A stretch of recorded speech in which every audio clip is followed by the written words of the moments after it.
Are you doing things for the role that you want that people getting into Harvard are not willing to do?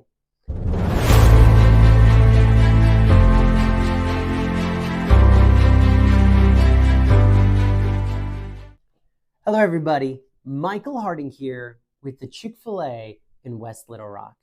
And today we're going to do something a little unique.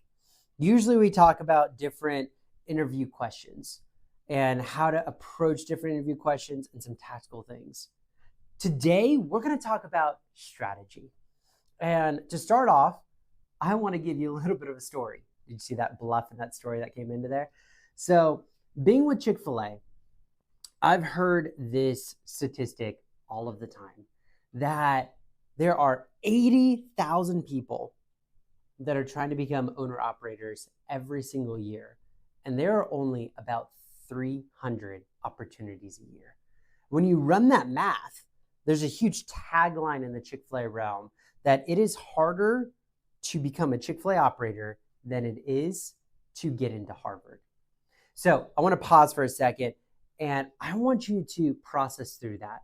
Not in a way that we're going to start putting Chick-fil-A owner-operators on a pedestal, but what I want you to think through is whatever role you're going into, whether you want to be a Chick-fil-A owner-operator yourself, whether you're trying to get a promotion in the current company or you're trying to move to a new one, I want you to have the mindset that you are so prepared for any interview you go into.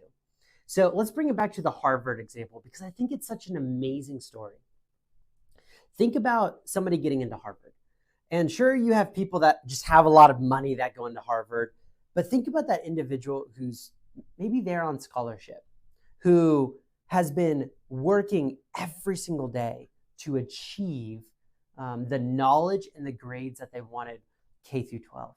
Maybe even learned another language. Maybe went to tutors to raise their grade from a 95 to a 97. Maybe they sat here and did community service on the weekends, or learned how to play an instrument, or learned new and exciting things that helped bolster their scholarships, bolster their acceptance rate so that they could get into Harvard. All of these things that someone has been doing for 18 years for the chance to get into Harvard. Now I want you to take that mindset. Are you doing things for the role that you want that people getting into Harvard are not willing to do? And again, regardless of whether you want to be a Chick-fil-A operator or not, I want you to have this mindset that the role that I want is as hard as getting into Harvard. Put that tagline in your brain and then start saying, am I doing things that people getting into Harvard are not willing to do? So let's bring it back into this interview setting that we always talk about. And here's why the strategy is so important. Because if you're doing things that people getting into Harvard are not willing to do, that is what's going to create stories for you. Maybe that means that you need some more stories of leadership. I had somebody who I was working with for a long time, teaching him how to interview, decided to go into the mayor's office of the town that he was living in. And when he got a meeting with the mayor told him that he needed someone to be on the board of the Parks and Rec department. And this individual who's less than 30 years old was able to get on the board of the Parks and Rec department because they were bold enough to go talk to the mayor. Or maybe that is going through mock interviews every single Tuesday from 4 to 5:30 with someone important in your life.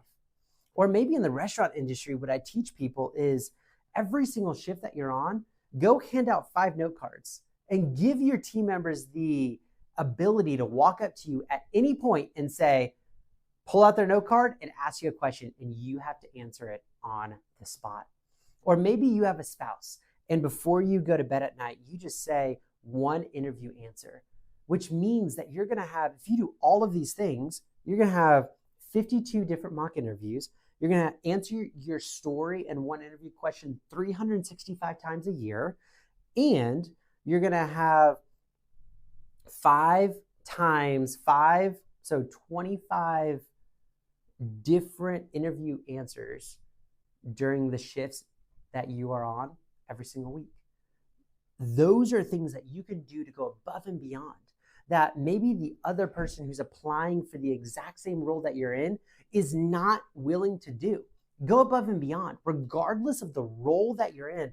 I don't care whether people think it's a prestigious role or not.